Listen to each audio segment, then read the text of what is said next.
todos, alunos, alunas, alunos da ECUT, visitantes, gente que está começando, gente que já tem estrada, mas todo mundo tem muita história para contar para a gente, né? E a nossa escola, que é essa escola acolhedora, com a escola feita por mulheres e com mulheres, né? Então, a gente tem sempre esse coração super aberto para chamar gente do Brasil inteiro. Então, a gente hoje vai apresentar para vocês, para quem ainda não conhece, a Michelle e a Ariane, que a Andrea vai já apresentar oficialmente. Eu vou só dar umas boas-vindas, estou aqui no suporte técnico, porque a gente faz tudo ao mesmo tempo agora, e é assim que tem que ser, né? É bom que seja assim. Só quem sabe o que é capaz de fazer, só quem sabe onde veio é capaz de refazer a sua própria casa, né? Então, tá, gente. Depois a gente vai ter uma lista de frequência, que é importante vocês preencherem para a gente, que esse é um projeto apoiado pela Secretaria da Cultura, e a gente, vocês sabem, né? Todo mundo é produtor, gestor, sabe? A gente tem que preencher as listas de frequência. Boa sorte, boa aula, estamos aqui para qualquer necessidade. Andréa, fala contigo. Fala contigo, viu? Boa aula para todos nós. Oi, gente, boa tarde a todo mundo que se achegou hoje nessa tarde, uma tarde já que começa cheia de axé, né? Cheia de vibrações positivas. A gente está muito feliz, a gente está aqui nas aulas abertas, nesse momento também a gente está no módulo 3, que é o módulo que encerra esse primeiro ciclo da ECUT, um módulo voltado para produção, programação e eventos, né, culturais. Então, a gente já vou aqui emocionada e feliz, né, porque revendo aí a Ariane que a gente se conhece aí de outras caminhadas, né? Vocês me escutam? Só para confirmar que eu estou aqui com o fone de ouvido. E Michelle Rolim, né, que tem também aí livros importantes, publicações importantes, e aí eu já vou aqui, de pronto, aqui apresentá-las. Ariane Sanches, gestora cultural, especialista em marketing e políticas culturais, foi premiada pela FAC, Distrito Federal, na área de gestão, pesquisa e capacitação, pela criação do Fórum de Produtores Culturais, plataforma de base comunitária para formação livre e continuada na área de economia criativa, que cumprirá 9 anos em 2023, né, uma longa caminhada aí. Atuou como gestora cultural no SESC do Distrito Federal e no Clube do Choro de Brasília, embaixadora do WME, e aí eu não vou saber dizer aqui, mas ela diz na fala dela, explica um pouquinho mais, o primeiro prêmio brasileiro de música dedicado a profissionais mulheres. Então, seja muito bem-vinda, minha querida Ariane. E já vou apresentar também aqui Michelle Rolim, jornalista, agente cultural, crítica e curadora, doutora e mestre em artes cênicas pela UFRGS, né, Universidade do Rio Grande do Sul, autora do livro O que Pensam os Curadores de Artes Cênicas, editado pela Combogó em 2017. Desde 2009, trabalha como jornalista cultural e jornalista cultural. É editora do site Agora Crítica Teatral, foi curadora da Mostra Espetacular, em Curitiba, 2019, Mostra de Teatro de Rua, Porto Alegre, 2022-2023, e FETEG, Festival de Teatro de Gravataí, 2022-2023. Também atua em diversos festivais brasileiros, como crítica, mediadora e debatedora. Então, assim, já sei que essa tarde vai ser deliciosa. Vou passar aqui a fala para a Ariane. Antes disso, já entram as legendas aqui nessa live. Sou mulher preta, estou aqui com o cabelo preso, cabelo já ficando branco, é preto, ficando branco. Uso óculos com armação azul, e estou vestida com um vestido estampado bege, com preto e amarelo, ao fundo aqui um cenáriozinho fictício de uma biblioteca maravilhosa. E já vou aqui passar a fala para a Ariane, depois a gente tem a fala da Michelle, a gente abre para perguntas e vamos aqui, a Selma aqui também na mediação, aqui trazendo as perguntas para a gente ir fazer com que todo mundo possa se integrar nesse bate-papo, nessa tarde. Desejo para todo mundo um momento aí delicioso. Agradeço a Ecult por a gente estar nessa empreitada, todas juntas, né, construindo esse momento bacana. Obrigada, gente. Gente, que felicidade de estar aqui hoje com vocês. Eu não teria jamais imaginado que eu ia ter um sábado tão feliz, e eu quero agradecer profundamente a presença de todos vocês que estão aqui, porque estar num sábado, no meio da tarde, juntos, para a gente debater, conversar, aprender, se aperfeiçoar, já mostra um pouco do tipo de gente que a gente é. Né? Então, eu já dou os parabéns, sabe, por essa postura de melhoramento contínuo, que já indica o fato de a gente estar aqui agora, né? Não poderia estar em melhor companhia, certamente, estou na melhor qualidade possível de pessoas, né? Quero fazer esse super agradecimento para a Ecult pelo convite. André e Selma, vocês são amadas, queridas, referência, adoro vocês. Michele, um prazer imenso conhecer você, vai ser um prazer a gente compartilhar hoje.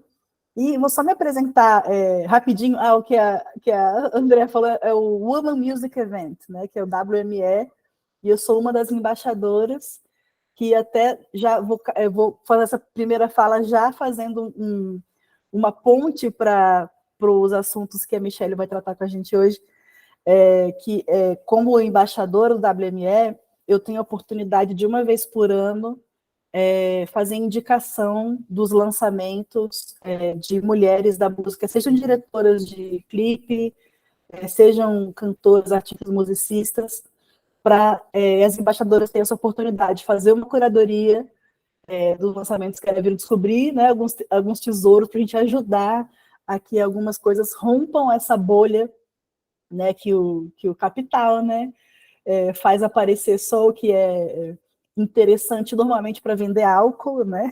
A gente sabe que nunca foi sobre música, né? Enfim, as bolhas, né, que nos separam aí muitas vezes de ter um trabalho independente com mais sustentabilidade, né? Mas realmente é um outro recorte. E é isso é o WME, e acho que em algumas semanas deve acontecer mais uma edição aqui em São Paulo. Como a Andrea falou, né, eu fundei o Fórum de Produtores Culturais em 2014, porque eu já trabalhava com produção. Naquela época eu era produtora do Clube do Choro de Brasília, e eu convivia com várias pessoas do nosso setor cultural que manifestavam essa insatisfação, ou essa inquietação de falar, poxa, meu sonho era conseguir viver só da produção cultural, né, só dos meus empreendimentos criativos, e naquele momento eu era uma produtora cultural de carteira assinada, pré-golpe, né, gente? Então, agora, se a gente tiver essa condição, é mais privilégio ainda, né?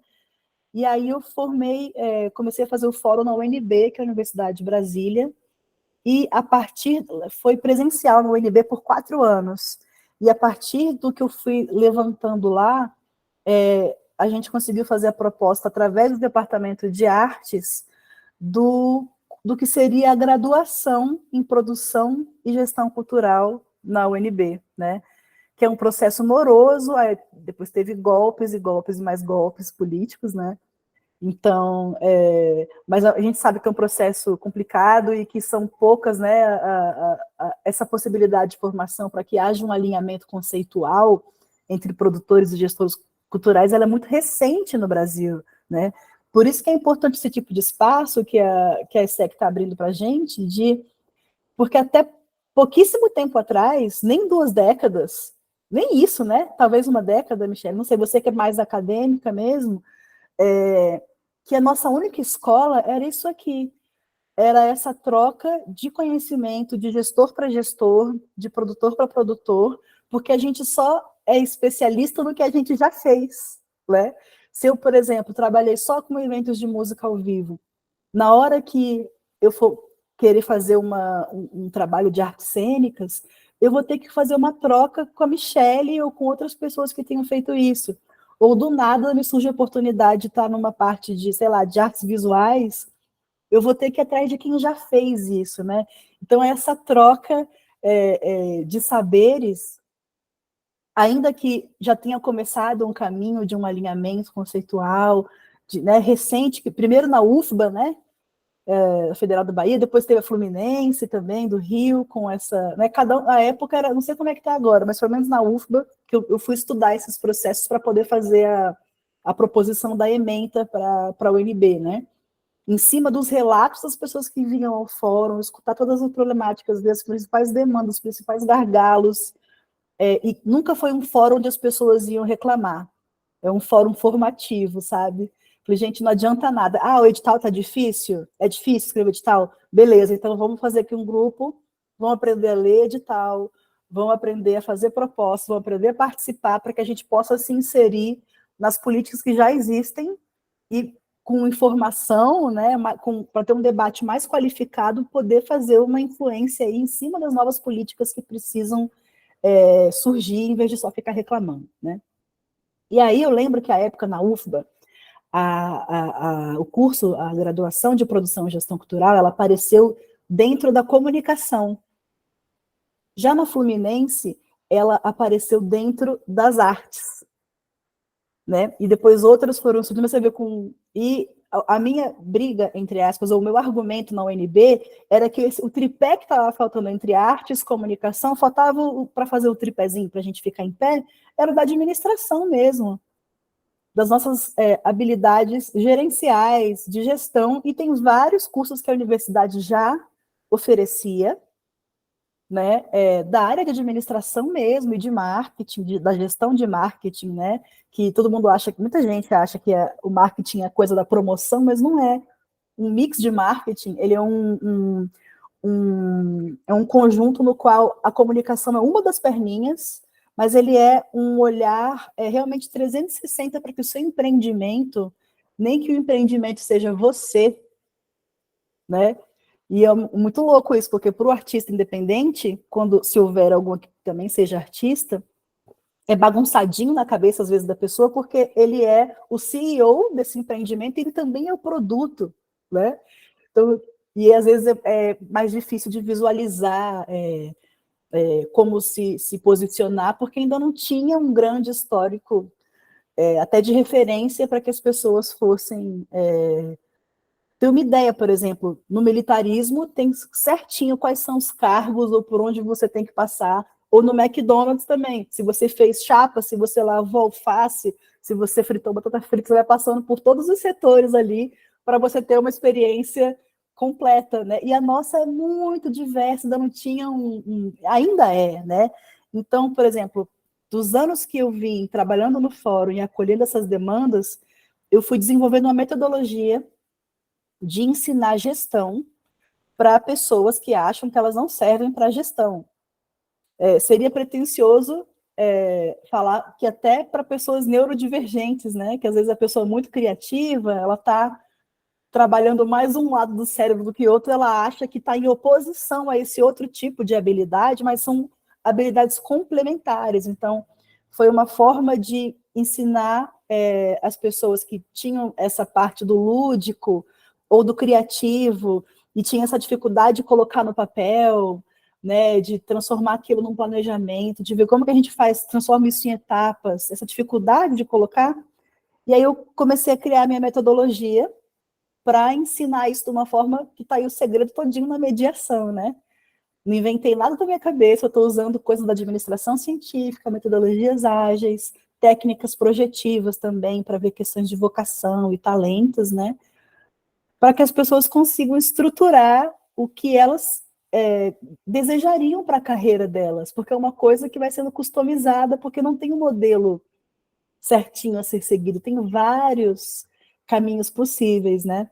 E diante de tanta informação que existe, tantas possibilidades, uma das coisas mais importantes que existe também para isso é justamente a curadoria.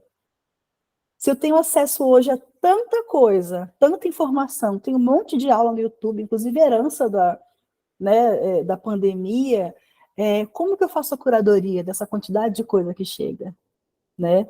E a curadoria dos meus talentos, o que eu vou usar agora, o que vai ser necessário agora, o que o mercado que tá favorecido para eu vender agora, digamos, né? E fazer essa administração dos seus próprios talentos. O que eu vou usar agora? O que eu vou fazer agora? Né? Então, um pouco uma trilha de conhecimento para que os empreendedores criativos, sejam artistas ou não, mas qualquer profissão da área criativa costuma ter muita afinidade com essa metodologia de entender, é para isso que serve, né? E hoje eu tenho 3 multiplicadoras que foram alunas que trabalharam comigo, que fizeram esse trabalho comigo, tiveram interesse de aprender, já coloquei elas para dar aula comigo também, então foi uma experiência super legal, né, de ver isso se multiplicando. E aí a gente fala mais um pouquinho também a respeito, e eu queria passar a palavra para a Michelle, queria te escutar, querida, porque eu falo mais que a mulher da cobra, estou aqui controlando o meu próprio tempo, porque...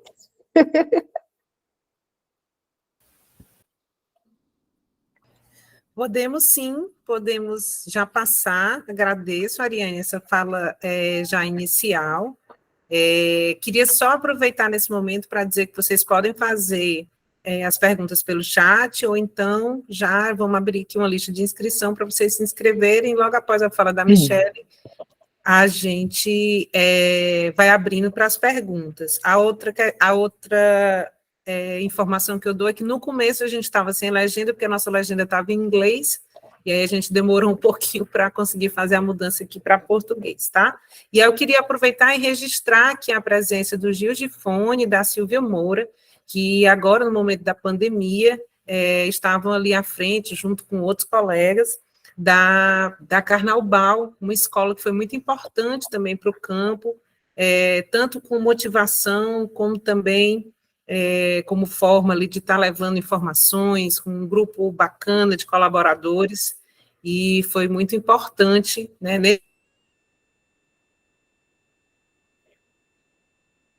públicas, políticas culturais, tá? Acredito aí que no momento das falas eles possam até compartilhar um pouco essa experiência.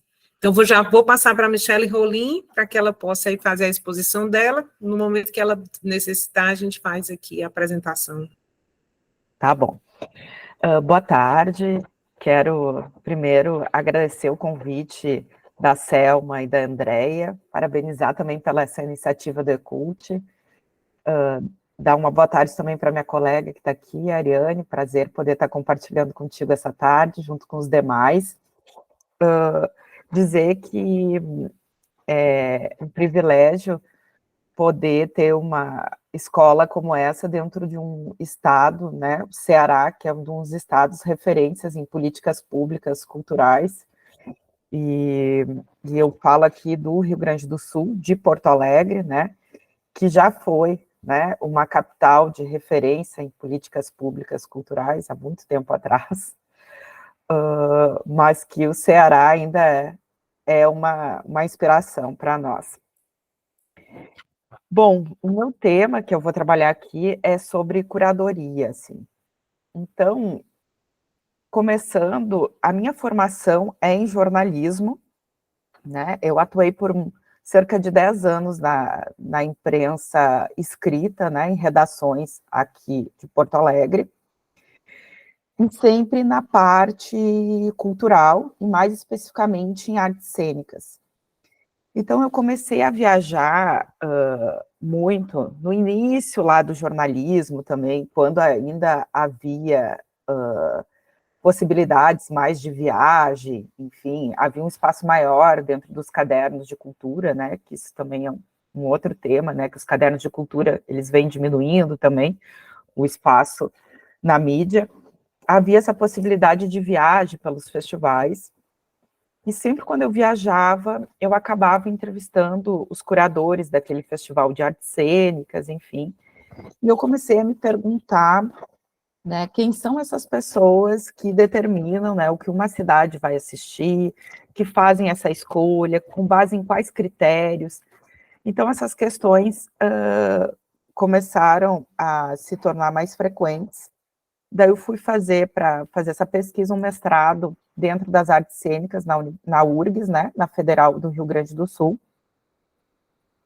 E comecei isso, acho que lá por 2014, né, como a Ariane colocou aqui, essa tudo é uma área, assim, a mesma área de produção cultural, conceitualmente, ela ainda é uma área que está em construção, em debate, né? Então, tem alguns conceitos que ainda não estavam dados dentro dessa área, e um deles era da curadoria voltada para as artes cênicas, né? Nós já tínhamos, assim, digamos, um arcabouço teórico muito voltado para as artes visuais, né? Mas ainda tínhamos pouca bibliografia em artes cênicas, pouco debate, de fato. Até nas próprias fichas técnicas dos festivais, havia ali tu notava que nem sempre as pessoas se denominavam como curadores, então, às vezes, estava ali programador, coordenador geral, enfim, algo assim um pouco nebuloso, e eu fui me deparar, assim, com isso, e para isso, antes eu fui pensar esse conceito dentro das artes visuais, né, que era um conceito que já estava consolidado, e que tinha ali uma abertura para falar das artes visuais contemporâneas, né? Então, existia ali um pensamento de um curador contemporâneo, que ele vai se dar principalmente através da Bienal de São Paulo, em que o curador ele passa apenas a organizar ali uma exposição, mas ele passa também até por uma questão de autoria naquela curadoria, pensando nos arranjos, nas tensões, enfim, que cada obra poderia proporcionar em contato com outra e gerando ali um pensamento, né, curatorial. Eu vou olhar para onde essa função mais acontece dentro das artes cênicas e eu vou me deparar que realmente é mais dentro dos festivais, né? Infelizmente, são poucos os espaços, e aí talvez a gente possa pensar em Fortaleza, no Dragão do Mar, podemos pensar também em outros lugares fora do Ceará, como São Paulo, Rio, alguns centros culturais que vai ter a figura de um curador específico para o teatro, para a dança, e vai manter uma programação, né, a longo prazo. E daí, me deparando com essas questões, eu vou ver que é dentro mais dos festivais mesmos que isso acontece, e até olhando, assim, historicamente, assim, um dos primeiros festivais que tem essa nomeação, só a título de curiosidade, que coloca ali na ficha técnica curadoria, é o Festival de Curitiba, né? É um dos primeiros festivais que faz essa nomeação, né? E os festivais, eles vão, assim, surgir e ter esse boom, e ter essa figura do curador a partir dos anos 90, que é quando a gente começa com as leis de fomento, né? Então, nos anos 90, a gente tem ali as leis de renúncia fiscal, e começa a ter um boom dos festivais. Começa, então, a haver, assim, diversas propostas de festivais pelo interior e pelas capitais do Brasil, e essa figura, que até então também era uma figura que ocupava muito esse lugar dentro da produção, ela começa a emergir e começa a ter traços mais característicos de uma curadoria, né? O que seria esses traços, né? A figura do curador dentro das artes cênicas, ela vai acompanhar também a própria função de um festival, né? A própria mudança que um festival tem. No início ali dos anos 90, o que era, assim, os festivais? O festival, ele era responsável por trazer a grande novidade para a cidade, né? Então, a gente tinha ali grandes referências que muitas vezes a gente só lia sobre, enfim, estudava, mas nunca tinha visto, né? Então, ele tinha essa função de trazer ali a grande novidade para a cidade. Então, a gente tem ali festivais, falando até propriamente do Porto Alegre em Cena, né? Que foi ali no início da década de 90, ele trouxe grandes encenadores do século XX, né? Então, trouxe ali encenadores como Peter Brook, por exemplo, foi a primeira cidade a trazer, antes de São Paulo, Rio, Bob Wilson, nós tivemos, então, assim, Pina Bausch, então, algo que a gente só falava, a gente começou a ver, enfim, existia essa característica. Agora, pensando, né, a partir ali, mais ou menos da década de 2010, por aí, já se passando aí mais de 20 anos, os festivais, eles também começam a repensar sua própria funcionalidade dentro da cidade, né, com a globalização, enfim, com outro acesso que as pessoas têm às informações, aos vídeos, enfim, começa a se repensar e se pensar, assim, essa função dentro da cidade, que não é mais agora só de trazer a grande novidade, mas também de gerar um pensamento, deixar algo para a cidade, se comunicar com o seu território, né? Então, eu costumo dizer, assim, que a curadoria, ela é bastante complexa nesse sentido, né? Porque ela está ligada a uma série de elementos que não só ao elemento, né, de critérios subjetivos, claro que há uma subjetividade, mas também há outros elementos que são importantes, né? Senão parece também que fica aquela figura do curador, quem decide com base no que ele gostaria, né? E não é bem assim. A curadoria ela é atravessada por uma série de elementos e o festival ele também está um pouco nessa centralidade. Vou pedir se a Andrea pode me colocar a figura, ou a Selma, a primeira figurinha, só para eu tentar exemplificar melhor para vocês essa complexidade, né, da figura do curador, assim. Então, falando, né, nesse festival, né, que é onde aparece mais fortemente a figura desse curador, no caso de artes cênicas, né, esse festival ele vai estar permeado por uma diversa combinação de fatores, que vai ser a questão do território onde ele acontece. Então, a cidade, ela é muito importante, né? É centro, é periferia, como é que é a comunidade artística local desse festival, como é que é esse contexto, né? Tem uma cena mais forte, mais vibrante, ou uma cena que está ainda em construção, né? Esse território, ele dialoga com outros festivais, como é que é a programação artística desse território durante o ano, ela acontece periodicamente ou não? Então, ele está em diálogo com esse território, assim como a institucionalidade, que é algo bem importante, que ali marca, né, marco jurídico, institucional. O que seria isso? É a quem esse festival pertence, né? Então, assim, de quem é esse festival? Esse festival é da prefeitura? Ele é uma lei municipal? É uma lei estadual? Esse festival, não, ele é de um produtor que criou esse festival, enfim. Eu costumo dizer que todo festival ele tem caráter público. Por quê? Porque bom, eu não conheço nenhum aqui no Brasil que não vá, em algum momento, se valer de leis públicas, né? Lei de incentivo, né, de renúncia fiscal, ou um fundo de apoio, ou uma verba direta da prefeitura. Então, assim, tem esse caráter público. Mas quem, de fato, faz esse festival? Porque tem a diferença se ele pertence a uma prefeitura, a uma fundação, a uma associação, ao SESC, né? A uma instituição privada, a um produtor, a um diretor de teatro. Então, esse é um elemento que a gente também precisa olhar para entender esse festival e por onde essa curadoria vai caminhar. Outro elemento super importante também é a questão do orçamento, né?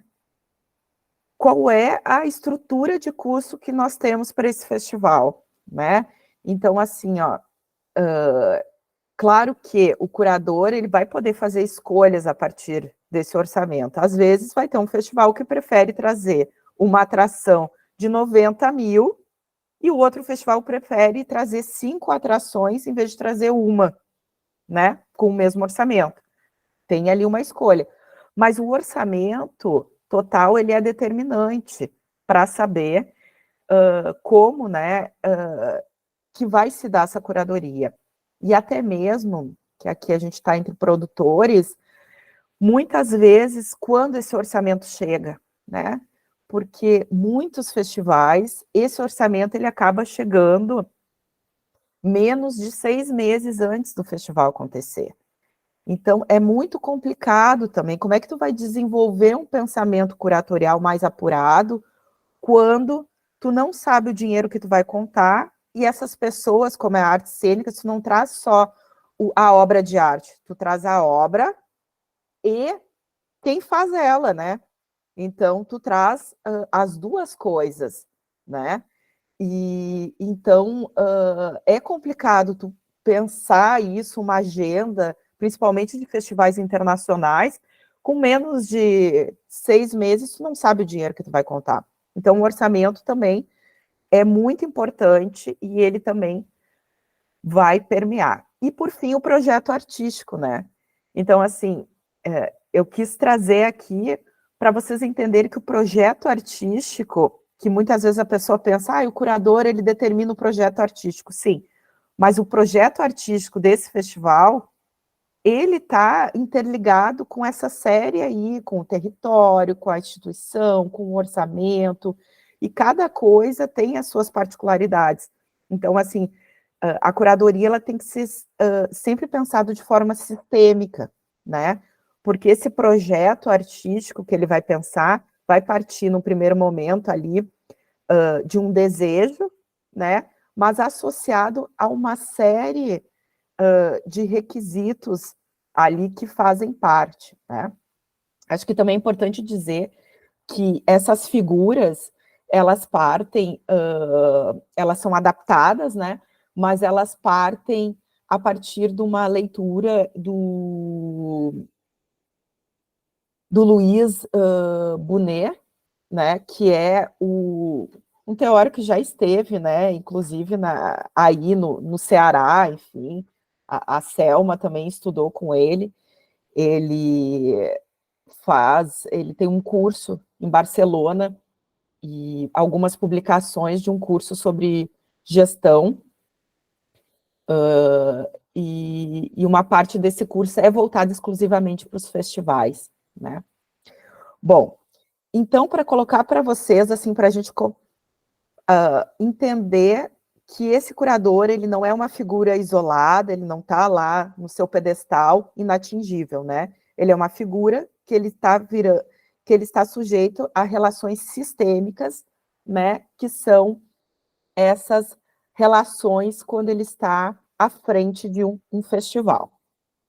O que nós temos aqui, principalmente no Brasil, né? Olhando para o Brasil, a gente vai ter um curador que eu vou chamar de um curador híbrido, né? Por que um curador híbrido? Porque ele é um curador que ele se apoia muito, que ele está à frente de 2 elementos, tá? Eu vou pedir para colocarem a próxima figura também, por favor. É a próxima, isso. Isso, deu. Ele é um curador que ele está à frente do modelo de gestão e do modelo artístico também, né? Grande parte, né? Não são todos, eu vou falar sobre isso. Porque também a gente tem essa impressão, às vezes, que o curador, ele está ali só dentro do modelo artístico e tal, mas não. Hoje a gente tem um formato, até pelas próprias condições financeiras de montagem de um festival, que é um curador que ele, muitas vezes, é o idealizador do festival, né? Então, ele está à frente nessa coordenação geral desse festival, e, ao mesmo tempo, ele também está liderando esse modelo artístico, à frente de uma curadoria, né? E essa combinação, ela também resulta num pensamento curatorial, né? eu elenco, assim, alguns elementos que também vai influenciar nesse, e um deles é o lugar que o curador ocupa dentro desse sistema do festival, né? Uma coisa é o curador ser convidado, eu estou sendo convidado para fazer a curadoria de tal festival. Exemplo, festivais que fazem isso. O festival, por exemplo, de Belo Horizonte, tá? O FIT BH. É um festival que tem uma produção e convida curadores, tá? Para fazerem essa curadoria. Então, é alguém que vai especificamente pensar nesse modelo artístico, ainda que esse modelo artístico seja atravessado pela figura que a gente viu lá atrás, tá? Sempre pensando nisso, esse modelo artístico ele está atravessado por toda aquelas figuras, né, que a gente viu, pelo seu território, pela sua instituição, pelo seu orçamento, enfim. Mas ele é um curador que ele veio com essa tarefa de pensar a partir daqueles elementos, mas de pensar nesse modelo artístico. Nós temos algum exemplo, como esse que eu falei, o FIT BH, né, o Festival de Recife, por muito tempo, ele foi assim também. O Festival de São José do Rio Preto, ele também convida uma curadoria, mas a grande maioria desses festivais, eles são festivais em que o curador, ele também ocupa essa função de gestor. Vamos pensar aqui, né, a Ariane falou de Brasília, o próprio Cena Contemporânea, né, o Guilherme Reis, por muitos anos, né, que foi depois secretário, antes dele ser secretário, ele estava à frente do modelo de gestão, também assinava a curadoria, ainda que ele dividisse alguns momentos com a Laura Rosa, né, com a Michelle, ele também havia ali, às vezes compartilhava, mas ele era alguém que estava à frente dessa gestão e à frente também desse modelo artístico, né? Por exemplo, a MIT de São Paulo, ainda que o Araújo Viana, o Tó, assine, né, o modelo artístico e o Guilherme Marques, o de gestão, os dois eles trabalham muito juntos, os dois são os idealizadores desse festival, né? O FIAC, para pensar no Nordeste, Salvador, o Felipe de Assis. O Felipe de Assis é o idealizador do festival, está à frente no modelo de gestão, está à frente também do modelo artístico, né? Então, a gente vai ter essas combinações. Por muitos anos, o Porto Alegre em Cena teve o Luciano Alabarce à frente da gestão, à frente do modelo artístico. Claro que isso vem mudando. Por quê? Porque esses espaços de poder, a curadoria também é um espaço de poder, né? Esses espaços de poderes, eles vêm sendo também reivindicados, né? E eles vão se tornando cada vez mais plurais e vão também abrindo espaços para outras pessoas, né? Então, olhando agora para essa figura, falando um pouco dela, a gente vai ter, assim, na base dela, a missão de um festival, né? O que é essa missão do festival? O que seria, assim, esse objetivo do festival, né? Um pouco, assim, esses valores que movem esse festival. E, a partir disso, a gente vai ter, então, o modelo de gestão, o modelo artístico, os dois, é importante a flechinha, né? Os dois sempre em diálogo, né? E a gente vai ter ali o modelo artístico, que ele vai estar sobre influências, né? Ali tem algumas delas, do setor artístico locais, das pautas culturais locais. Daqui a pouco, determinada cidade sente a necessidade de fomentar mais a questão de produção. Então, vamos chamar grandes produções para estarem nesse festival, não sei. Ele vai estar também refém, digamos assim, da disponibilidade das obras e dos seus intérpretes, né? Pode vir, não pode vir. Isso que é uma coisa fundamental dos espaços e equipamentos técnicos. Às vezes tu quer trazer um espetáculo, tu não pode trazer, porque tu vai descaracterizar aquele espetáculo se tu colocar em determinado lugar. Não posso trazer uma obra que é para 100 pessoas e colocar num lugar para 800 pessoas. Ela pode perder, né, essa sua fruição. vai ter a percepção da necessidade de hábitos culturais, né, da própria cidade, o que eu quero fomentar nessa cidade, o que eu não quero, quais são as principais estéticas e contatos internacionais que estão nesse momento que eu quero trazer, né? Quais são, o que é a crítica da minha cidade, ou então o que os líderes de opiniões da minha cidade falam sobre teatro, falam sobre dança, falam sobre circo, enfim. Então, ele vai estar atrelado, né, a algumas coisas referente a isso. Assim como o modelo de gestão vai estar atrelado a outras coisas, como o entorno político local, como é que é minha prefeitura aqui da minha cidade, ela fortalece a cultura, ela não fortalece? A gente sabe, como produtor, que isso é fundamental para qualquer evento, né? Então, eu vou ter o apoio aqui, seja o apoio, né, de equipamento, seja o apoio financeiro, seja recursos, né? Como é que está essa questão socioeconômica? Como é que é a legislação para eu trazer determinado trabalho, para eu não trazer as questões de cargas, né? Como é que é todo esse processo administrativo, a segurança local que tem de regramento de determinados espetáculos, quais são os patrocínios que eu posso contar na minha cidade, né? Quais são as outras instituições que eu tenho que dialogar para que o meu festival aconteça, enfim. Então, isso, mais uma vez, é para vocês terem essa dimensão sistêmica da curadoria, né? Porque, assim, ela tem que ser vista nesse sistema teatral, que eu chamo, que é algo muito mais complexo, né? Então, diante de tudo isso, agora acho que pode tirar, Andréia, por favor. Diante de tudo isso, lá está o curador, né? Para fazer a sua escolha, que está implicada com essa série de fatores, né? Que eu relatei aqui. E essa escolha dele também vai ser determinante, por exemplo, o modelo que ele vai escolher para assistir esses trabalhos. Por exemplo, o meu festival não vai abrir inscrições, ele vai ser só de convites. Bom, isso resulta numa curadoria. O meu festival ele vai ser híbrido, eu vou ter convidados, mas também vou ter inscrição. O meu festival, por exemplo, ele é público da prefeitura, eu necessito fazer um edital. Só quem se inscreveu vai poder estar nesse festival. Então, tem diversos modelos de inscrições que também vai ser determinante no resultado final, né? E o que eu vou chamar, a partir disso, o curador ele vai tentar formar o seu pensamento curatorial.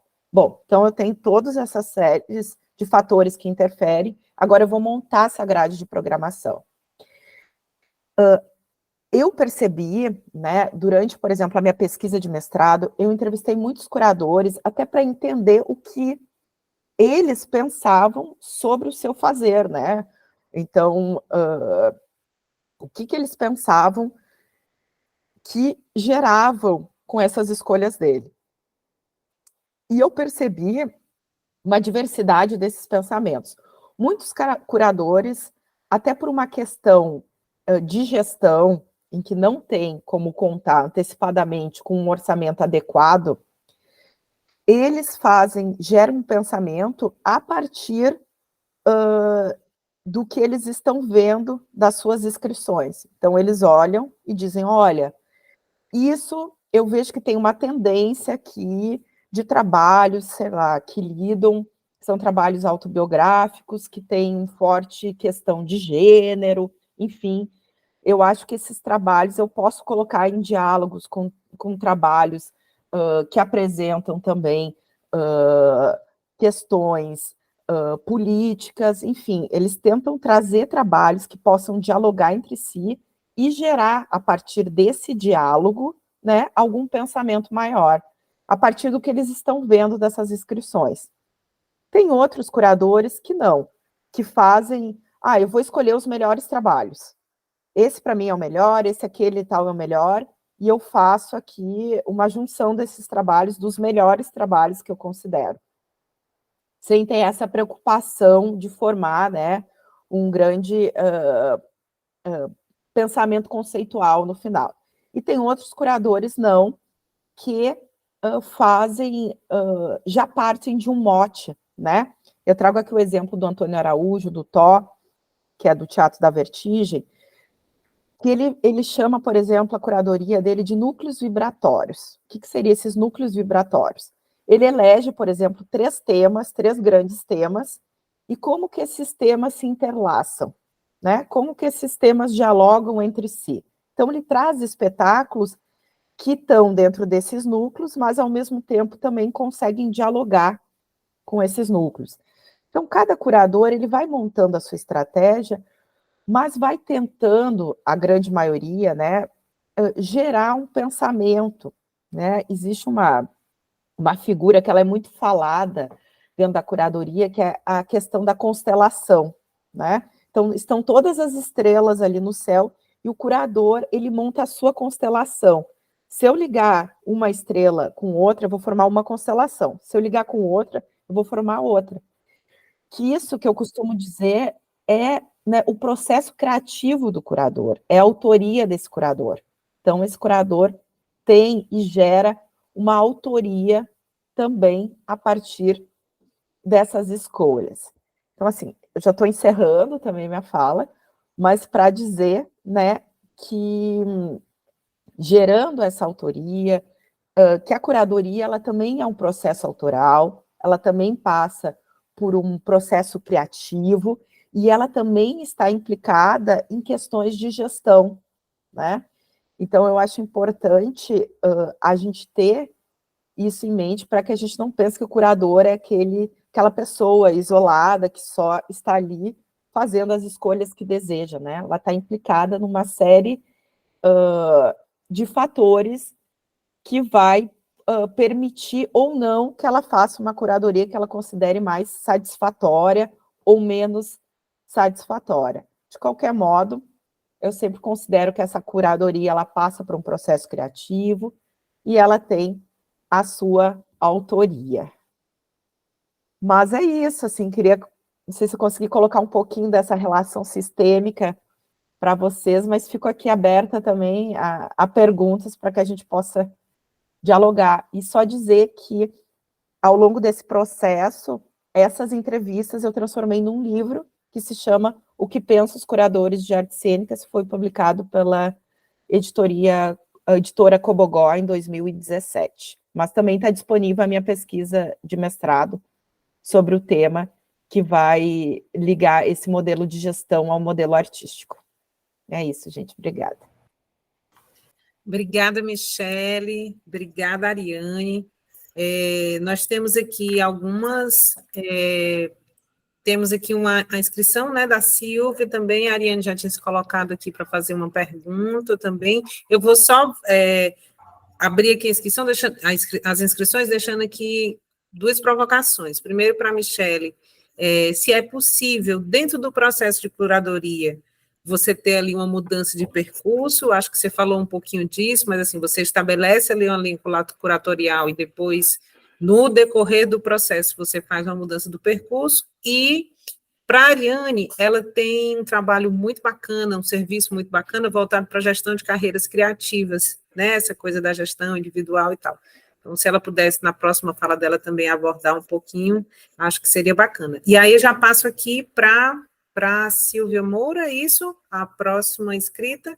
A inscrita está aqui com a Silvia. Vou abrir aqui. Silvia, gente, por favor.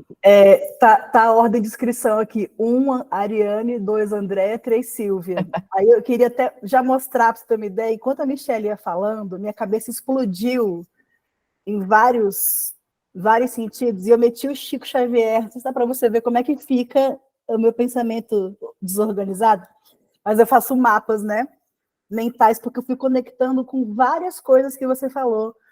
Além desse trabalho com gestão de carreira, gestão de empreendimento criativo, festival, associação, que quer que seja, mas também esse aspecto individual para a carreira do artista, né, ou da carreira criativa individual também.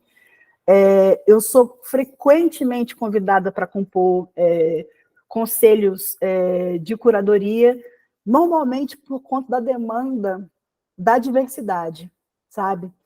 Por ser uma mulher negra, por ser parte da comunidade LGBT, por ser filha de santo. Assim como eu faço parte em primeira pessoa de muitos coletivos desses que vêm reivindicando esses espaços, então já há muitos anos que eu faço, que trabalho com conselhos de curadoria. Quando eu falava, há tempos atrás, uma curadoria científica, que eu trabalhava com um método que, né, e as pessoas riam, porque dessa coisa do privilégio, que ainda vem muito ranço colonial das artes visuais e seus herdeiros, né, de qualquer arte, na verdade, os seus herdeiros ou os que acabam virando gestores, né, da obra, e do acesso econômico, esse primeiro privilégio para os primeiros curadores, digamos, né, e dessa coisa dos herdeiros, que é um espaço de poder, e estava muito dentro do opinável, né, ou dos relacionamentos dessa pessoa, e passa a ser um trabalho mais técnico, justamente por conta dessas cobranças. Primeiro, a questão de representatividade, dos espaços que vão começar a ser reivindicados, e uma coisa muito importante, que como a gente nunca teve monta, como nos Estados Unidos, para nem precisar de uma política cultural, tem 1 ou 2 endowments para artes visuais, nem precisa de política cultural, de fato, porque tem um mercado alucinante para consumir tudo, mas como a maioria, tudo nosso, pela escassez também, e tudo bater na questão do dinheiro público, essa coisa da justificativa de por que isso está sendo feito, por que essas escolhas estão sendo feitas. Porque, né, tipo, se é só o arte pela arte, eu como se eu fosse uma curadora privilegiada, de ter acesso a um espaço de curadoria e ter recurso e relacionamento para conseguir captar recurso,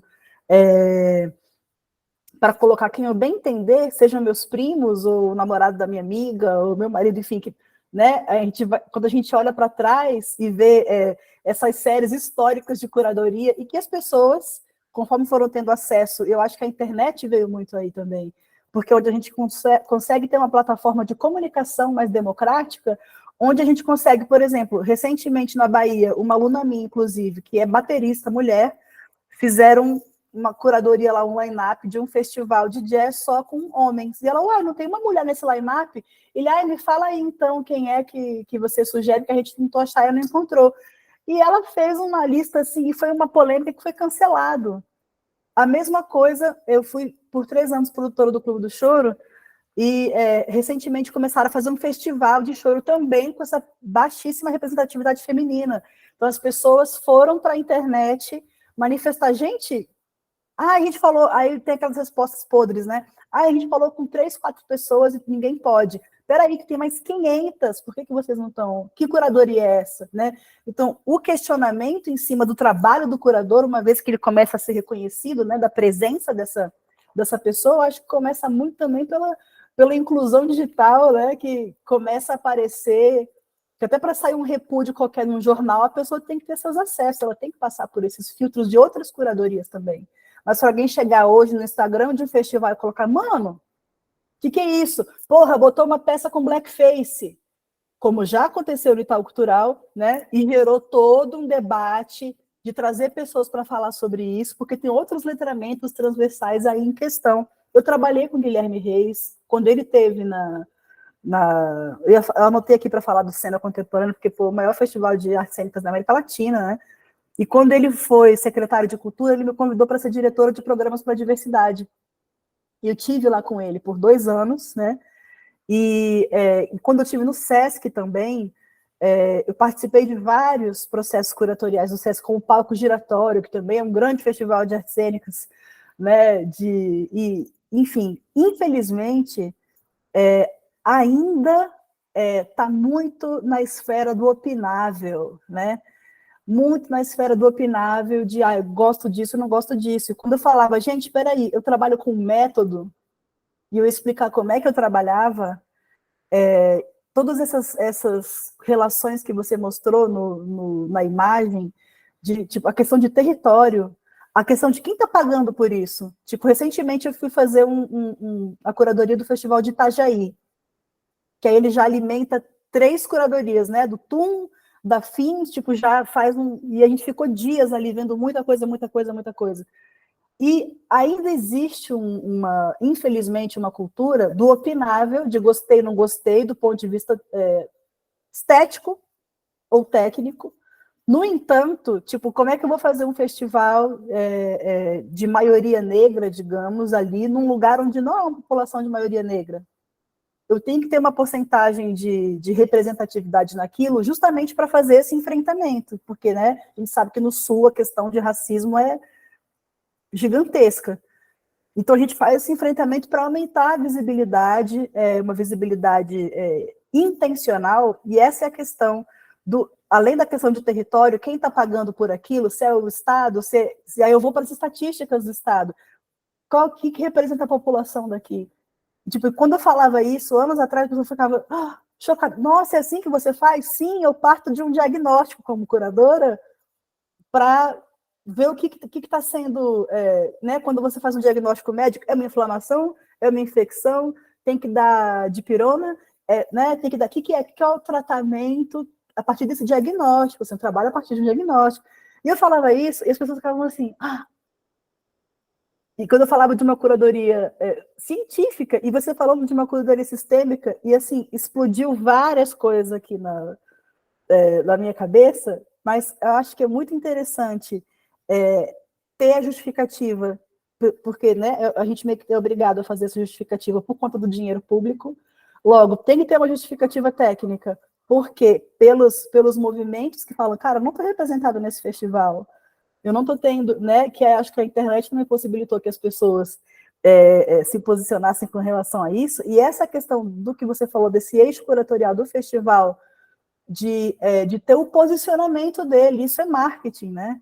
Esse posicionamento é um branding, vai trazer novidade, vai trazer reconhecimento de conjunto da obra, e são essas figuras que eu vou trazer um mix disso, e essa justificativa, esse pensamento aí curatorial, ele tem uma intencionalidade, tem que ter essa, né, que aí sai daquela coisa, tipo, de pontuação, a lógica de pontuação, pega os 10 melhores dentro da pontuação lá, tipo quando é edital, né, que vai só em cima de uma pontuação, tipo, esses foram os que tiveram a melhor pontuação, passaram esses 10, né, não tem um pensamento curatorial ali, se tiver um pensamento curatorial, ele vai para fora desse edital, né, e eu meti o Chico Xavier aqui, comecei a escrever loucamente, cara, e parabéns pela sua pesquisa, estou encantada com a sua pesquisa, vontade de dar com os seus livros na cara de muita gente, porque eu estou a minha vida inteira nesses enfrentamentos, sabe? Então é ótimo que eu já vou te referenciar, vão bater na sua porta agora, não mais na minha. Obrigada, gente. Vamos aqui passar, então, para a fala da Silvia Moura, tá? A Silvia Moura está inscrita também. Vocês me ouvem? Estou no celular e acho péssimo, mas no computador não abriu. Eu fiquei me questionando umas coisas. Eu sou uma senhora, tenho 58 anos, então eu venho de uma época que os festivais tinham outra proporção, né? E aí eu queria colocar uma coisa que acho que não vai ser muito simpática, mas ainda assim eu gostaria de saber como você se posiciona em relação a essa questão. Porque até um tempo atrás, os festivais eles também eram um momento não só de se ver apresentações, mas de se encontrar pessoas, principalmente para trocar coisas que a gente não tinha acesso por conta da internet, né? Eu venho da década de 70, 80, e então é outra relação, né? Hoje você acha tudo pela internet. Mas, por exemplo, aí vou dar um exemplo de festivais que começam pequenos, mostras, ou festivais que começam pequenos, e você quer voltar, você cria laços e quer voltar. E aí se depara com aquela coisa, como crescer sem inchar tanto, manter alguns grupos que de fato fazem ou trabalhos, né? Como essa questão de visibilidade de obra, eu chamo essa pessoa porque a obra dessa pessoa me interessa como um todo, e não aquele espetáculo só, especificamente, e ela cabe dentro do recorte do festival, e não propriamente da curadoria, mas da cara do festival, é a cara do festival determinados trabalhos, né?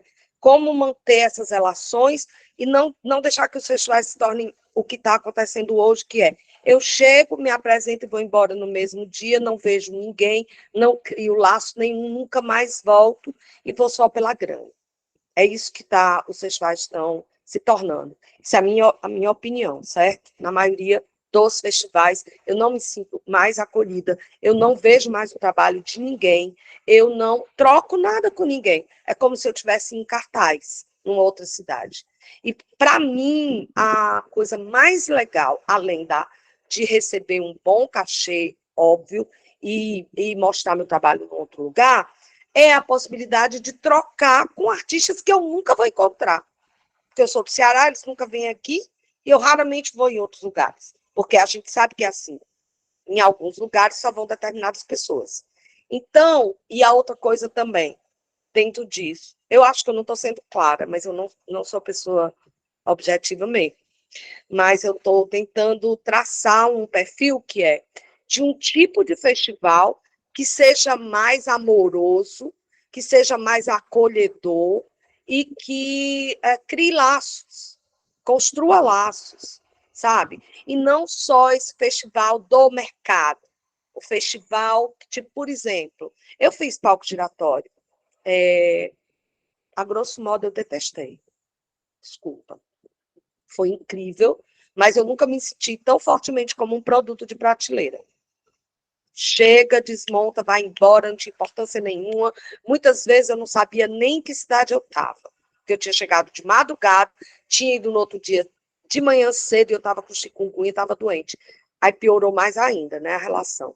Então, assim, eu fico me perguntando o que fica muito mais do que mostrar espetáculos, o que fica para a cidade? O que fica para os artistas daquela cidade? Qual é o legado de um evento de 10, 15, 20 anos, né?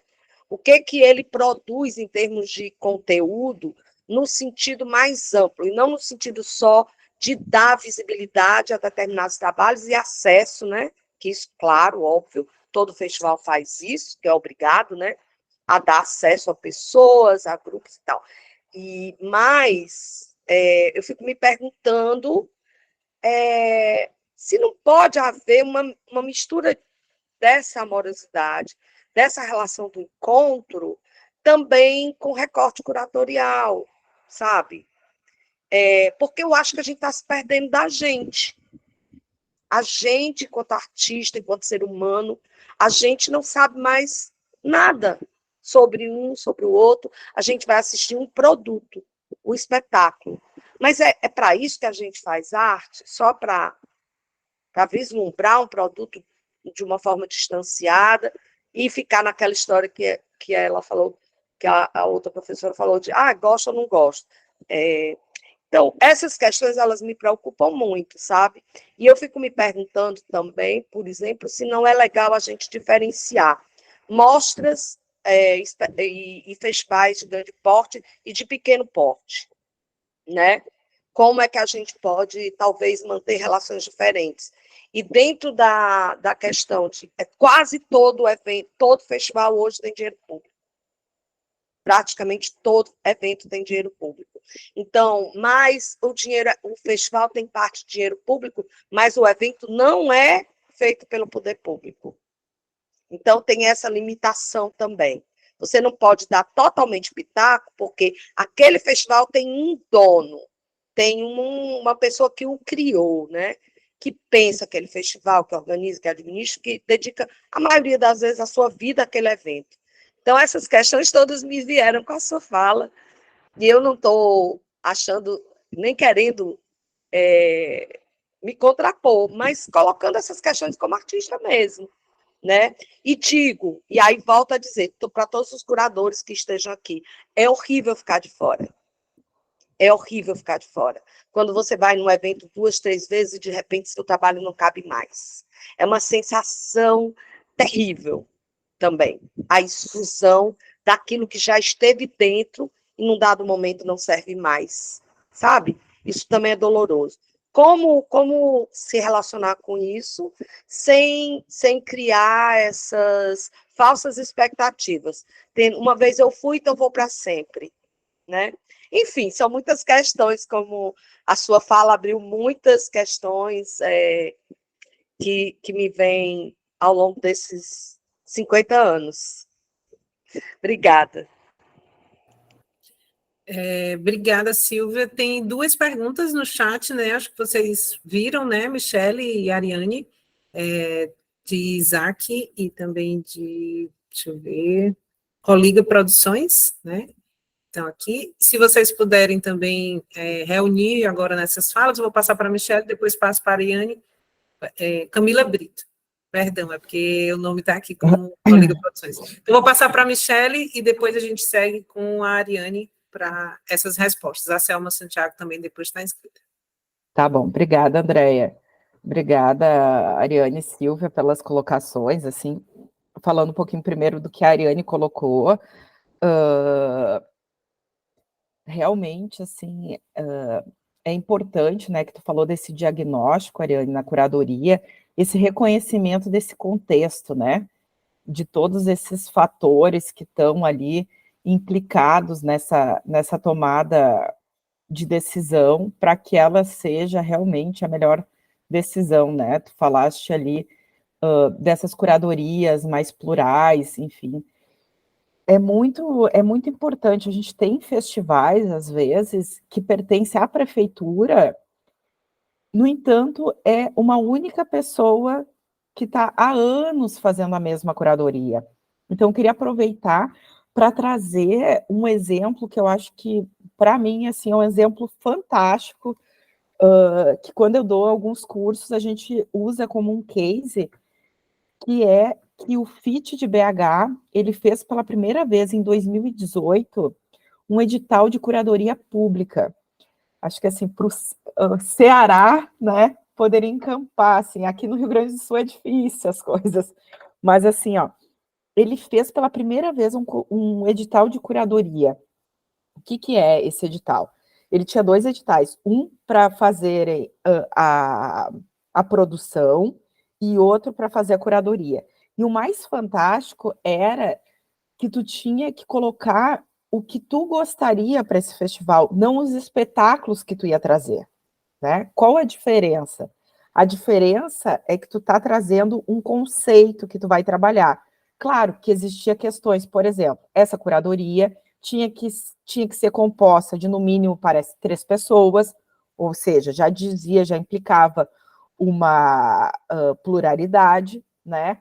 Tinha questões que tivesse ações afirmativas dentro dessa curadoria. Existia uma série de pré-requisitos para te montar esse projeto, mas que ainda assim era um projeto que tu poderia propor. E aí, entrando na questão da Silvia, né, que ela coloca, esse pensamento curatorial pode ser um pensamento também de que esse festival quer tornar como espaço de privilégio o convívio, né? Então, tem festivais que quer, por exemplo, investir nos intercâmbios. Então, vem grupos para dialogar com companhias da própria cidade. É um festival que, às vezes, se propõe a ser um pouco menor, para que as pessoas possam vir e permanecer. Então, não é aquele festival de 20 dias, é um festival com menos atrações, é um festival menor. Ainda se mantém esses modelos, ainda que, né,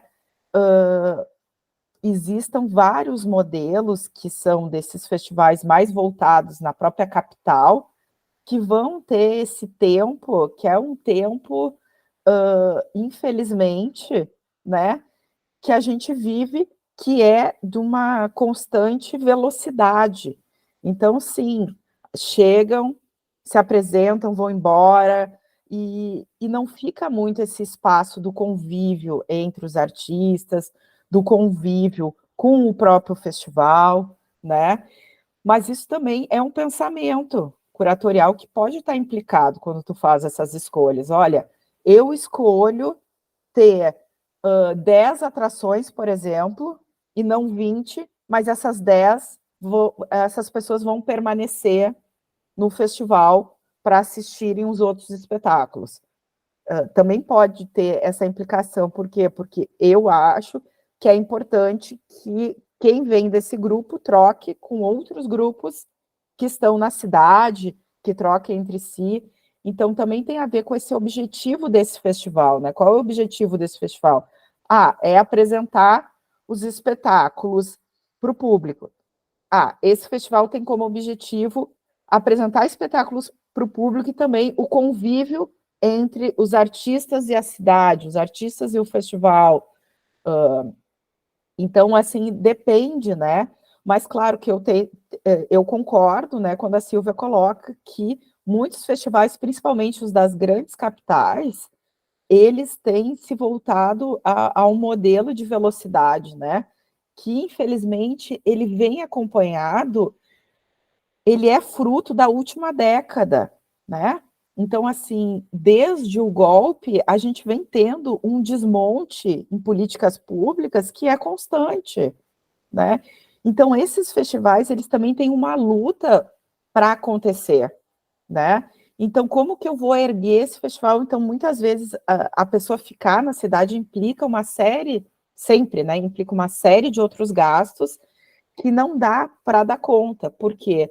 Porque os aportes financeiros, eles foram caindo, né? Eu sei, assim, vários festivais que, pela primeira vez, não fizeram a sua edição, né?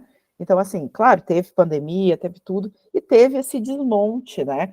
Por isso que também existe uma luta, que é uma luta de diversas entidades dos festivais, pensando políticas públicas específicas para os festivais, né? Como que a gente pode repensar esse lugar dos festivais dentro da cidade também, com políticas públicas culturais, e que a classe também artística possa, né, dizer que tipo de festival eu gostaria. Eu prefiro um festival com menos espetáculo, mas que tenha mais convívio, que tenha mais atividades de formação, mais atividades reflexivas, né? Então, quanto mais dinheiro público tiver implicado, mais vai ser possível que tenha essa cobrança, né, por parte dos artistas, por parte do público, para que se tenha também ingressos mais populares, se tenha atividades mais formativas, mais reflexivas, enfim. Então, acho que também agora, talvez, né, vamos ver como que vai os festivais, com esse novo governo, vai conseguir fazer, né, os seus festivais acontecerem, com que verba. A gente tem, só para dar um exemplo, Porto Alegre em Cena, ele era um festival que era um festival, digamos assim, para teatro no Brasil, um festival rico. Ele tinha trabalhava com cerca de 5 milhões, né? Agora é um festival que não tem nem 1 milhão para fazer, né? Então, assim, a própria MIT, Mostra Internacional de Teatro de São Paulo, uma das grandes mostras de teatro, esse ano não vai acontecer, porque não conseguiu captar. Ano passado não foi aprovada pela Lei Rouanet, né? Então, assim, também é preciso que a gente também reivindique esses espaços dos festivais para que eles aconteçam de uma maneira mais satisfatória, que não seja só trazer, mas também deixar um legado para a cidade, né? Formar pessoas dentro da cidade, formar plateia, provocar também. E só assim, finalizando, uma coisa que eu acho muito importante, que é uma das bandeiras assim que eu tento levantar, porque eu também tenho um site de crítica, eu também trabalho com crítica dentro dos festivais. Hoje, o grande fomentador da crítica de teatro, dança e circo no Brasil são os festivais. Por quê? Porque nós não temos políticas públicas voltadas para a crítica. Quando abre um edital dentro do setor, por exemplo, das artes cênicas, não tem um edital para manter os sites de crítica, para fomentar, para se fazer crítica. Então, é quase um trabalho, assim, é um trabalho de militância, mas que ele consegue ser pago dentro dos festivais. Então, hoje existe alguns festivais que sempre contratam um grupo de críticos para escreverem sobre os espetáculos que estão naquele festival. Isso é uma ação muito importante. Então, assim, os festivais também serem, né, fomentadores dessa prática reflexiva, né, que muitas vezes que é uma prática que também é um lugar também plural, né, Ariane, que agora está, porque antes o crítico era aquele juiz, é bom, é ruim. Agora, a nova crítica, digamos assim, marcada, talvez, né, pelo falecimento da Bárbara Liodoro, essa nova crítica que ela está nos sites, mas isso também é um outro assunto, mas essa nova crítica que está nos sites, está na internet, ela também é uma crítica que ela se propõe a dialogar mais com a obra e não tentar mudar a obra. Eu gostaria que fosse...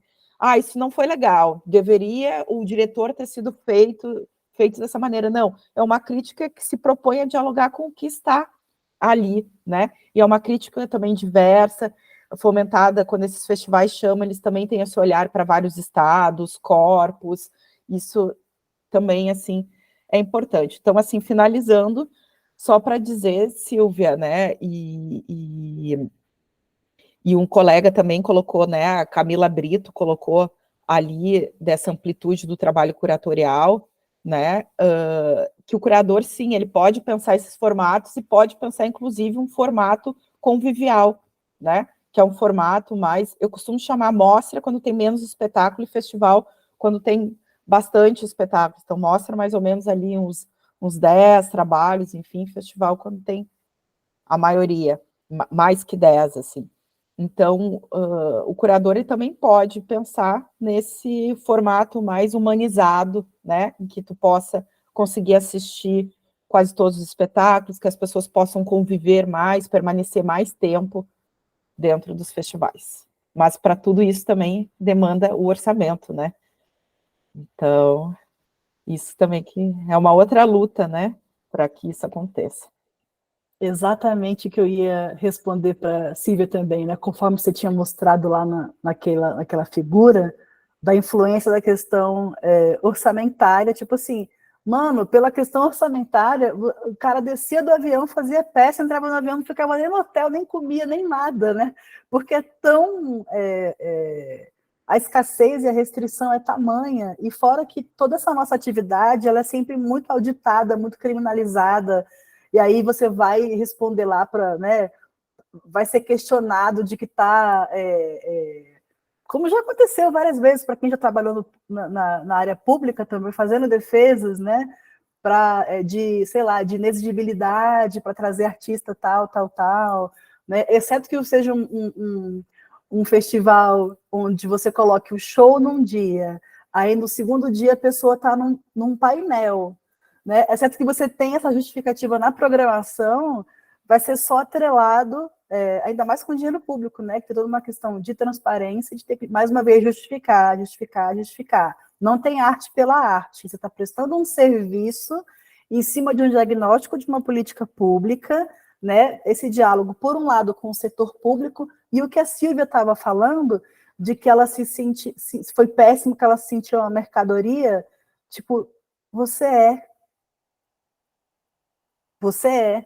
né? Se você está oferecendo um serviço e um produto e está sendo analisada sob esse escrutínio ou do serviço cultural por um lado público, ou se tiver um patrocínio direto, que é uma raridade, mas mesmo assim, a Lei Rouanet, ela joga para a empresa, ou até os ICMS mesmo, joga para a empresa, para o empresariado a curadoria, porque eu chego lá com a minha cabeça, com o meu pensamento curatorial, em cima de um diagnóstico territorial e sociocultural daquele espaço, eu já falo, quem são essas pessoas? Ou com um pensamento muito acadêmico, quem são essas pessoas?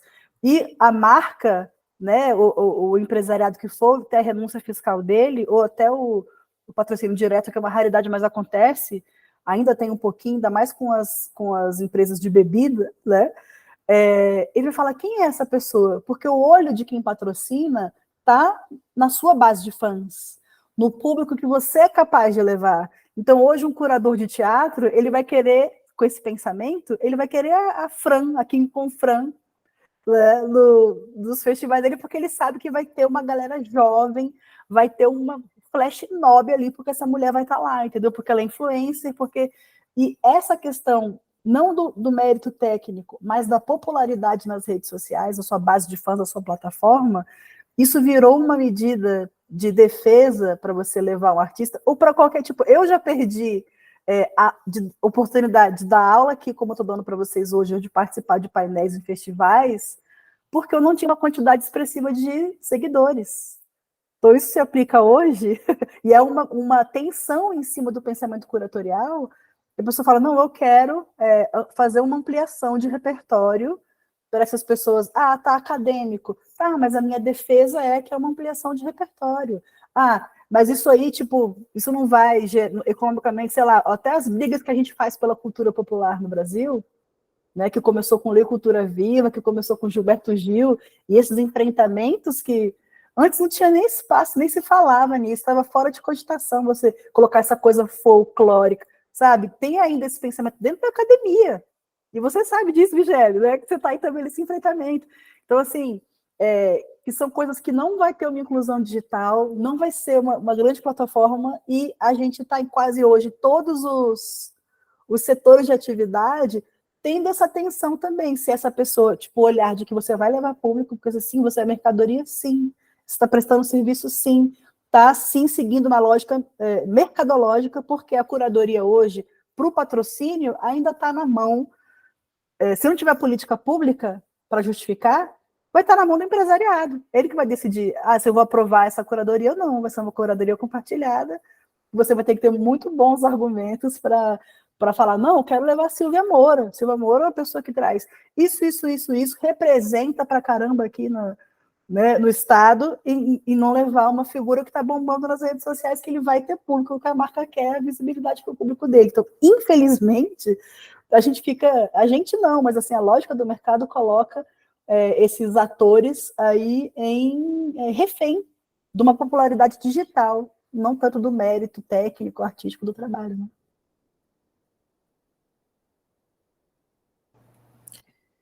Ok, são muitas questões, né? São muitas questões importantes, assim, que vocês trazem, e eu acho que tem nós temos aqui ainda 2 perguntas, que eu não sei se vocês já consideram contempladas com as falas. A Camila Brito, que coloca isso, fico na dúvida sobre a amplitude do trabalho curatorial, porque se os formatos implicam no resultado artístico final, é o trabalho do curador pensar também os formatos, né? E aí o Wesley já coloca aqui que o orçamento acaba sendo um fator de lapidação que o curador, o produtor, vai aplicar para desenvolver o projeto. A gente tem a Selma inscrita, está contemplada com a resposta, Camila. Então, a gente tem a Selma inscrita, e aí, durante a fala da Selma, a gente ainda abre para alguma colocação em inscrição, e aí a gente finaliza, né, as inscrições, que a gente já está aqui 4h40, a gente vai até as 5, e aí depois abre, então, eu faço uma última falazinha rápida também, e já passo para as meninas, para elas poderem fazer suas colocações finais, tá ok, gente? Selma Santiago. Oi, gente. O que eu ia dizer? Vou começar dizendo o seguinte: eu não estou roubando, eu não estou pedindo, eu só estou querendo que vocês preencham a lista de frequência para a gente comprovar para a Secult que vocês estavam aqui. São 11 pessoas preencheram, estamos com 28 na sala. Mas todo mundo aqui é da produção, da gestão, e sabe que é importante a gente poder preencher e mostrar, né? Pois bem, vamos lá. Não é nem muito uma pergunta, é mais uma reflexão, sabe? A minha imagem está aparecendo para vocês? Porque eu não estou me vendo, eu não sei nem como é que eu estou, mas tudo bem, tá lá, vamos lá. Eu fico pensando, né, nós estamos com 2 assuntos, um é a gestão de carreira, e o outro é a questão das curadorias. Aí, no assunto das curadorias, a Silvia muito bem falou, e nós somos senhoras, né, Silvia? De 58 anos, então nós vivenciamos os festivais no período em que nós tínhamos mais intercâmbio entre pessoas, então a gente viveu o festival no sentido mais amplo da palavra, o sentido do encontro, e não apenas de uma demonstração, né? A gente vivenciou e a gente sabe o que aprendeu, e como aprende, e como hoje é necessário, né, a gente fazer isso. Aí isso só fez essa reflexão que é o óbvio, que nós estamos numa era absolutamente mercadológica, né?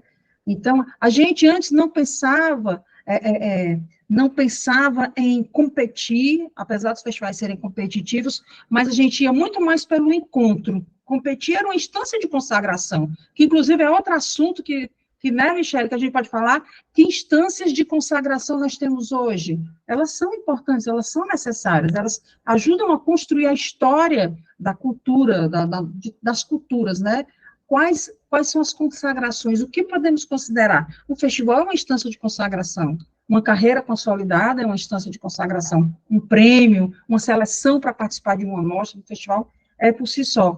Mas a reflexão é mais nesse sentido de que nós estamos nessa era do mercadológico, nós estamos nessa era do individualismo, né? E aí, como romper, né? E também estamos na área de aquários, que era para ser tudo, mas o aquário chegou só na tecnologia, né? Na Luz, Paz e Amor ainda está precisando, só chegou o tecnológico do aquários para a gente. Então, como viver nessa era, mantendo, a mesma pergunta da Silvia, só que de outro jeito, mantendo essa afetividade, mantendo essa humanidade, como fazer gestão da minha carreira sem necessariamente precisar ser um trator, como construir minha carreira em tempos de colaboratividade, né? Como estar juntos, como construir juntos, como a gente... Como não ser um mero produto, né? Como não ser um produto, mas ser uma pessoa que está junto. Como a gente fazer arte orgânica, como a gente fazer uma gestão de carreira orgânica, como a gente fazer curadorias orgânicas, qual a importância de tudo isso? E é uma pergunta difícil, porque a gente está enfrentando, mas eu lanço aqui só para a gente lembrar desse nosso jeito de ser apegado e gostoso, e que preenche listas de frequência, tá?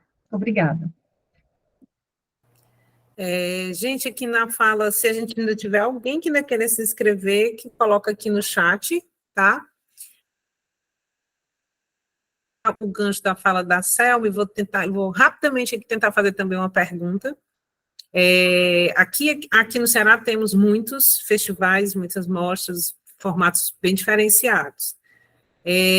Vou trazer aqui 2 exemplos. O Festival Internacional de Circo, né, que está caminhando, acho que entra na 9ª edição esse ano, ele tem uma proposta muito de aproveitar também essa vinda dos artistas e também, de uma certa forma, proporcionar essa vivência, né, deles aqui, né, estando aqui presente durante todo esse período. É um festival itinerante, e busca também parcerias com outros festivais, fazendo com que se torne um percurso, na realidade, de passagem dos espetáculos e dos artistas, e aí acaba proporcionando também um pouco mais de tempo de permanência desses artistas dentro da estadia aqui no Ceará, né? Tentando aí buscar parcerias. E aí, por exemplo, você tem uma outra mostra, que é a Mostra Dragão do Mar de Arte e Cultura, que acontece lá em Canoa Quebrada, uma mostra de um festival de pequeno, médio porte, que ainda existe muito no processo ali de resistência, que a grande questão deles é a permanência mesmo dos artistas, é a troca, as apresentações, mas também é a permanência dos artistas lá no espaço. É organizado por uma associação de circo, uma escola de circo, e eles fazem também 1000 parcerias, 1000 arranjos ali para conseguir fornecer alimentação e hospedagem para essa galera que vai, né? E aí tem essa questão limitante do orçamento, né? Toda vida que a gente fala em convivência, a gente está falando em recurso, né? Para que essa convivência seja possível, né? Seja alimentação, hospedagem, translado, enfim. E aí tem a questão da mostra Sesc Cariri das Artes, que era um evento grande, não sei se vocês estão me ouvindo, que era um evento grande, que acontecia ali na região do Cariri, um translado imenso de artistas ali nas cidades, né, por quais passava o festival, que tinha também essa intenção da permanência. Eu não sei como ela se encontra hoje, mas só voltando àquela questão que eu perguntei, assim, o próprio processo de curadoria, ele pode mudar durante o percurso também, por exemplo, né? Às vezes tem isso, né? De você ter um recurso, você quer trazer uma determinada atividade, apresentação, e aí você vê que isso acaba não cabendo, por mais que aquela proposta esteja dentro do seu projeto de curadoria, né? mas aí isso não cabe no recurso, e tem sempre esse equilíbrio muito louco que tem que ser feito. E eu acho que é um tema muito importante, porque acabam que os proponentes dos festivais vão se tornando, muitas vezes, curadores, né?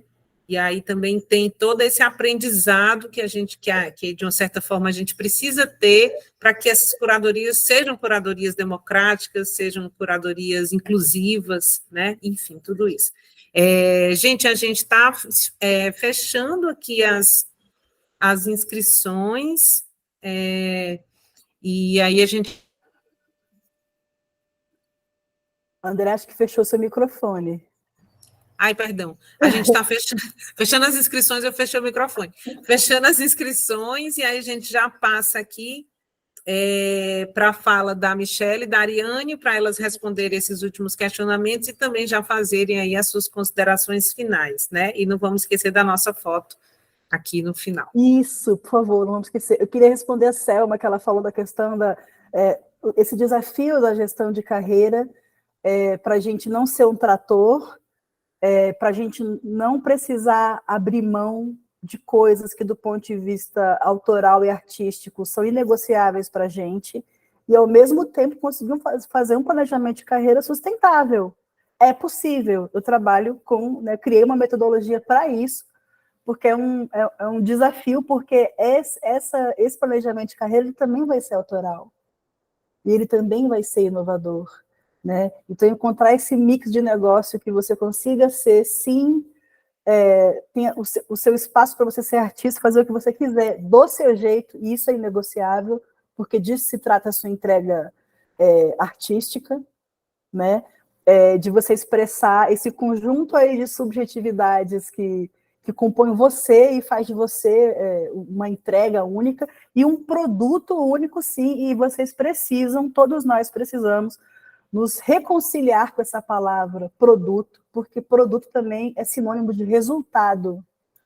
Então, você é um produto, sim, você é resultado, sim, dessas suas experiências que te fazem um produto único.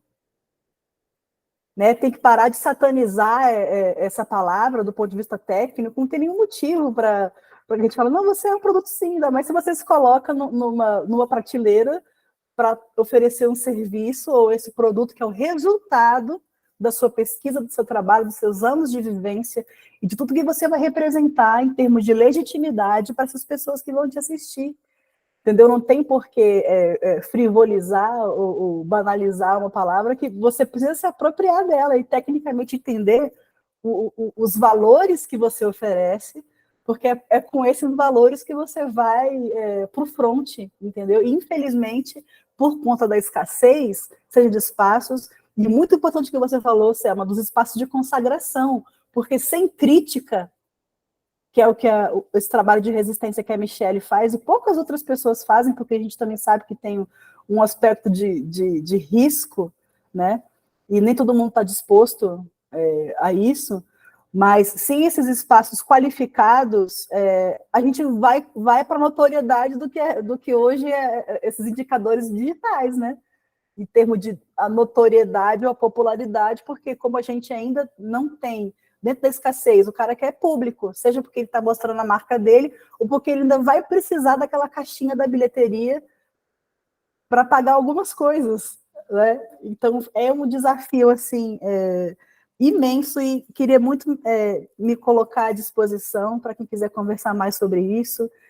Tem a minha plataforma, que é o Fórum de Produtores Culturais, que durante a pandemia começaram a ocorrer algumas lives, né? Já era um pouco híbrido, porque quando estava ainda no formato presencial, eu já fazia streaming do papo que estava rolando, já respondíamos perguntas de pessoas que estavam, sei lá, com o neném em casa, e não podia ir presencialmente, mas estava ali participando de alguma forma.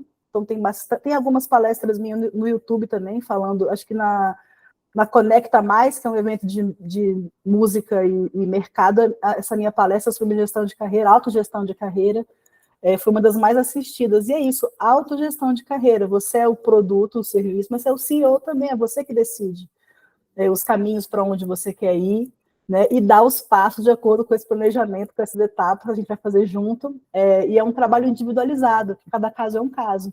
Eu nunca falei nada que está na internet para ninguém, né? Mais uma vez, eu vou trabalhar a partir de diagnóstico. Então, faço, às vezes, eventualmente dou algum curso, que aí recebo turmas, ou faço trabalho de consultoria individual a qualquer momento do ano, é só a gente marcar, tá? E quem quiser continuar essa conversa, me coloco à disposição.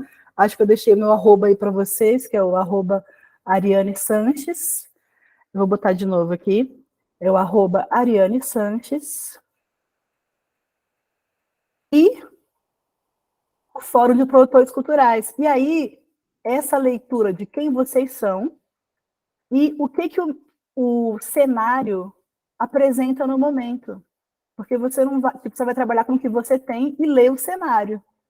Né? Se o cenário é esse que a Michelle estava colocando tão brilhantemente com essa pesquisa, e o que a Silvia apontou também, de se sentir, inclusive, tratada como um produto no sentido pejorativo até, de se sentir desvalorizada, sabe? Que isso é uma realidade mesmo. Se você pudesse, nem te davam de comer e nem te davam um hotel. Você descia do avião, de preferência ia... Sabe? Em alguns momentos, eles tiravam a gente dos lugares, deixavam a gente em lugar nenhum por causa de meia diária. Era tão absurdo o tratamento que nem justificava você escolhido num projeto tão grande, o único e maior projeto de circulação. Às vezes você era pego em pequenas coisas, sabe? Que são absurdas de você tratar. Primeiro, uma pessoa de idade. Segundo, uma pessoa que está trabalhando. E terceiro, uma pessoa que está viajando há meses. Então, assim, é nesse sentido, sabe, Ariane?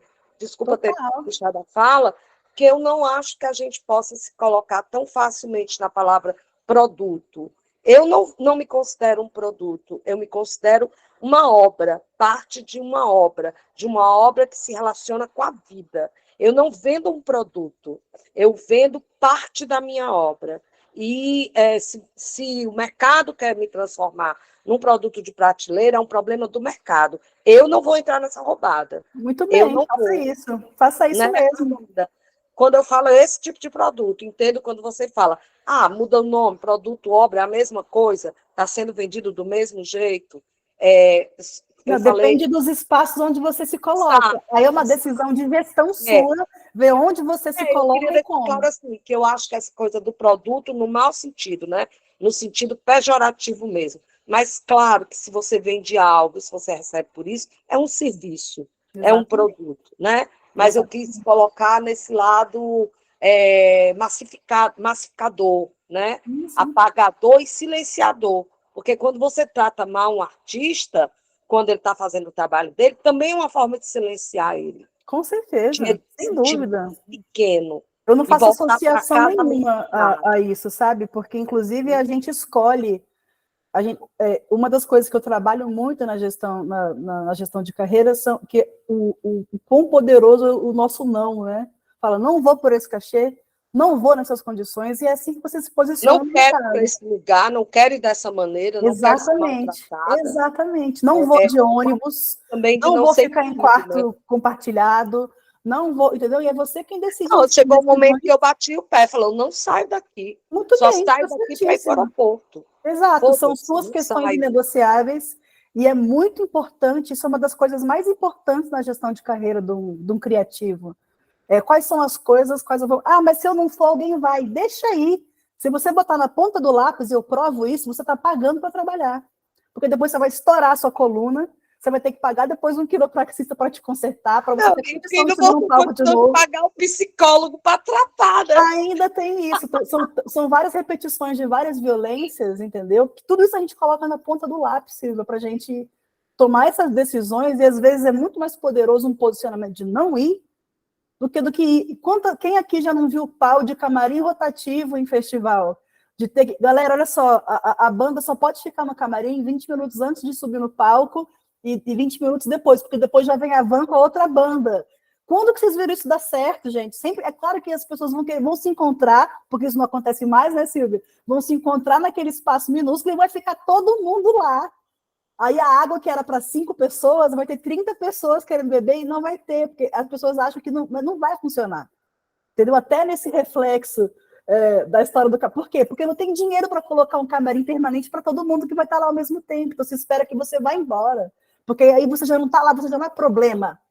entendeu? E eu sei que o artista não aguenta mais ser tratado como problema, entendeu? Até nos espaços que se supõe que ralaram e fizeram mil enfrentamentos para quando o cara finalmente chega lá, ele é um problema. Obrigada, Ariane. Vou aqui passar para a Michele, para a gente poder também ter aí o retorno dela, dessas últimas questões, e a gente também ir para as considerações finais aí de vocês. Michele. Colocar, acho que duas coisas. Uma que a Andrea pontuou, né, que trouxe exemplo de 2 festivais de circo. Fiquei muito contente, porque não é em todos os estados que nós temos festivais de circo também, então, importante esse registro. E dizer que o que mais muda é os percursos, né, Andrea? Porque, infelizmente, às vezes tu vai estar contando, né, com um orçamento, contando com um patrocínio, e isso muda. Trazendo um exemplo, assim, conversando com... Até o Antônio Araújo conta bastante também essa história, que ele conversando com a gestora do Festival Amil do Chile, ela falou uma coisa assim para ele: eu só pude começar a fazer curadoria de verdade quando eu ganhei o patrocínio da água lá, uma água lá do Chile e tal, por 3 anos. Quando eu sabia que ele iria vir esse dinheiro, eu comecei a fazer curadoria, porque ela começou a poder fazer um planejamento, né? Então, ela sabia que, bom, estamos em 2023, em 2025 eu posso contar, sei lá, 1.500.000, então eu posso, tem artistas que vão ser, por exemplo, os pilares dessa programação, e eu já posso fechar agenda com eles, já posso planejar com eles. Por quê? Porque eu sei que eu vou contar com esse recurso e eu sei que eu vou poder planejar. Então, eu sei que eu vou poder desenvolver um pensamento curatorial melhor, porque eu posso contar com isso. Então, eu acho que essas mudanças nos caminhos, elas, infelizmente, elas acontecem também muito por conta, né, de um orçamento, e claro, às vezes também por conta que cada curador ele quer também, né, tem a sua autoria, enfim, e tem coisas que ele considera mais importantes trazer para a cena, priorizar, enfim, mas muito se dá essas mudanças de percurso por conta da gestão, né, por tu não poder contar com um orçamento de forma antecipada e planejada. Eu me lembro que o Guilherme Marques subiu no palco da MIT de 2022 e falou que, infelizmente, estava muito complicado poder contar com... fez uma referência à equipe de produção, agradecendo, que estava muito complicado, eles estavam sabendo do orçamento para fechar a agenda 3 meses antes de um festival como a MIT, que é um festival internacional, né? Então, olha o quão complicado vai ser para achar esses núcleos vibratórios aí, que diz o Antônio Araújo, num contexto de produção como esse, né? E falar o que a Selma falou, que é tão importante, dessas instâncias de consagração, né, Selma? Isso também daria um outro bate-papo. Dizer que, recentemente, eu defendi um doutorado sobre as fontes de receitas para sustentabilidade de grupos de teatro, né? E eu vou te dizer que num contexto... Daí eu foquei essa pesquisa nos últimos anos, 2010 a 2019, e eu vou te dizer que essa década, as fontes de consagração, elas passam a ser tu ter um aporte de leis de fonte de receita, entende? Porque é tão escasso a coisa que quando tu ganha um edital, já é uma fonte de consagração, sabe? Tu não precisa esperar, às vezes, para ter uma crítica, para ter uma premiação. Então, é muito tênue, assim. Então, às vezes, por exemplo, como a Silvia falou, eu ganhei uma circulação no SESC Palco Giratório Nacional. De alguma forma, já tem uma consagração dentro daquele campo ali do teatro. Olha, está circulando pelo palco, vamos ficar atento. Os próprios festivais, né? Por que vai tanta gente? Isso daí tem até uns textos sobre isso. Por que vai tanta gente, tanto público nos festivais? Claro que tem uma questão midiática, né? Que a tendência é dar bastante mídia para esses espaços, que estão várias temporadas juntos, mas também já tem ali uma instância de que, está no festival, já passou por um crivo, né? Já assim, para estar dentro do festival, já que o festival também é uma fonte de receita, né? Então, essas fontes de receitas e as instâncias legitimadoras, elas vêm se misturando, assim, muito, né? Claro que vai ter outras fontes de receita, né? Mas essas como tu ganhar um edital da Funarte, Sesc, estar num festival, enfim, essas coisas, essas fontes de receitas, elas acabam também sendo, né, instâncias de legitimação desses trabalhos. Mas isso é um tema também bem interessante, enfim, mas por uma outra, né, como que também está implicada essa aproximação, né, das fontes de consagração com as fontes de receita, que isso não é comum em todos os campos, né, da cultura, mas em alguns campos essas coisas se entrelaçam. Mas eu quero agradecer a oportunidade de estar aqui dialogando com vocês, né, principalmente de estar aqui com tantas pessoas do Ceará também, que eu tive a oportunidade de estar algumas vezes, inclusive já fui para o Cariri, né? A Dani de Jade é uma das pessoas que está no meu livro, né? O que pensa os curadores de artes cênicas, que ela é uma das grandes pensadoras desse campo.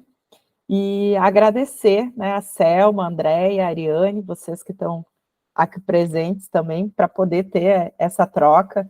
Deixei ali também no bate-papo a minha dissertação, que eu acho que tem bastante a ver com a escola de produção, porque ela fala dessa interação entre o modelo de gestão e o modelo artístico, como pensar essa interação.